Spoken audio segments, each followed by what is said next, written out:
कंगवाणी के सरसो Kashmir DM जिनसार Jatoi DPO अवेस Ahmad बाचकानी खिलाफ मुख्तलिफ गोठन के मुस्तहिक माण्हुनि बस स्टैंड से एहतजाज रिकॉर्ड करायो है। इन हवाले से वधीक तफ़सील ॾियण लाइ असां सां लाइन ते मौजूद आहे कंगवाणी मां CN न्यूज़ जो रिपोर्टर खुदाबख्श दाहानी। जी खुदाबख्श, तफ़सीलन खां आगाह कजो।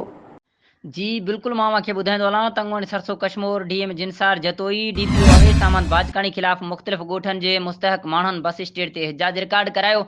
एहतजाज में शरीक मोर खान सुंदरानी, जलाल बालकानी, साईंदा ॾाहाणी, शामिर बालकानी ऐं ॿियनि शिरकत कई। मुतासिर गोठाणनि पले गार्ड हथ में खणी सरसो डीएम ऐं डीपीओ खिलाफ़ सख्त नारेबाजी कई वई।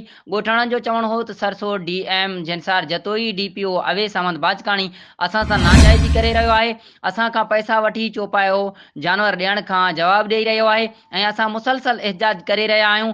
जिनसार जतोई मुख़्तलिफ़ तरीक़नि सां असांखे धमकाए रहियो आहे। उन्हनि वधीक सरसो हेड नाहिदा शाह CM सिंध DC कश्मीर खां मुतालबो कंदे चयो त खुदारा असां सां इंसाफ़ कयो वञे ऐं करपट सरसो डीएम ऐं डीपीओ खिलाफ़ कानूनी कार्रवाई कई वञे।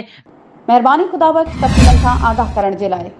वधीक ख़बरुनि ऐं अपडेट्स के लाइ असांजे चैनल के सब्सक्राइब कयो ऐं हाँ, बेल आइकन के प्रेस करण न विसारजो त जीअं असांजी हर नई अचण वारी वीडियो तव्हां ताईं पहुची सघे।